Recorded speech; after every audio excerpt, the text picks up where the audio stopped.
မျိုးဆိုတဲ့မမကပန်းမွန့်လက်စွပ်လေးပြခိုင်းတာနှစ်ကြိမ်ရှိနေပြီဆိုတော့ကျွန်တော်ပြပေးလိုက်ပြီးတော့မှစိတ်မဆိုးနဲ့တော့မှအမကြက်မဲ့ဒီဇိုင်းလေးကျွန်တော်ရွေးပြီးတော့ပြပေးလိုက်မယ်မမကြီးဒါလေးကတော့ပန်းမွန့်အလွယ်ဒီဇိုင်းလေးပါခင်ဗျစိုက်သေးလေးကတော့6သိန်းခွဲပါစိုက်ကြီးလေးကတော့17သိန်းပါခင်ဗျနောက်တဲ့ဒီဇိုင်းလေးကတော့ပန်းမွန့်ပေါ်လုံးပုံစံဒီဇိုင်းလေးပဲဖြစ်ပါတယ်ခင်ဗျသူ့ရဲ့ဈေးနှုန်းလေးကတော့12သိန်း5သောင်းပါခင်ဗျ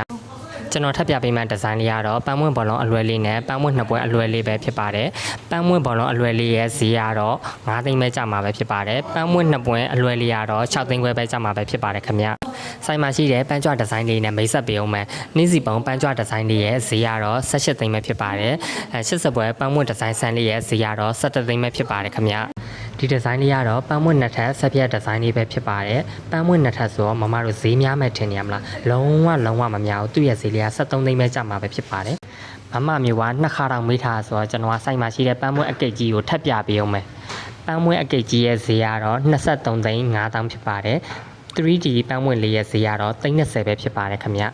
အခုပြပေးလိုက်တဲ့ဒီဇိုင်းတွေကမမမျိုးပြခိုင်းထားတဲ့ပန်းမွန့်ဒီဇိုင်းလက်စွပ်လေးတွေပဲဖြစ်ပါတယ်ခင်ဗျတခြားဒီဇိုင်းတွေကြည့်ရင်လည်းကျွန်တော်ဗီဒီယိုရဲ့ comment လေးမှာမှတ်ခဲ့ပေးလို့ရတယ်เนาะကျွန်တော်တို့မိုးကောင်းရွှေဆိုင်ကြီးမှာအထူး promotion အနေနဲ့12လပိုင်းနဲ့1လပိုင်းအကုန်အထိ2လတိတိ5%နဲ့ရောင်းချပေးနေရပဲဖြစ်ပါတယ်ခင်ဗျလဲလေ0ရာခိုင်နှုန်းလုံးဝမရှုံးပါဘူးခင်ဗျရသက်ပံမန်ပါကဲပြည့်သွားလို့ရှိရင်လည်းငွေသား3သိန်းအပိုထပ်ဆောင်ရရှိမှာပဲဖြစ်ပါတယ်ခင်ဗျအမြန်သား2လကဲလိုက်ဖို့ဖိတ်ခေါ်ပါတယ်ခင်ဗျဆိုင်ရဲ့လိပ်စာလေးကတော့မန္တလေးမြို့84လမ်း38လမ်း38လမ်းကြားမမြို့စေအနီးမှာတရှိပါတယ်ခင်ဗျနောက်ဗီဒီယိုမှာပြန်လည်ဆုံတွေ့ကြပါမယ်ခင်ဗျအားလုံးပဲတက်တာပါခင်ဗျ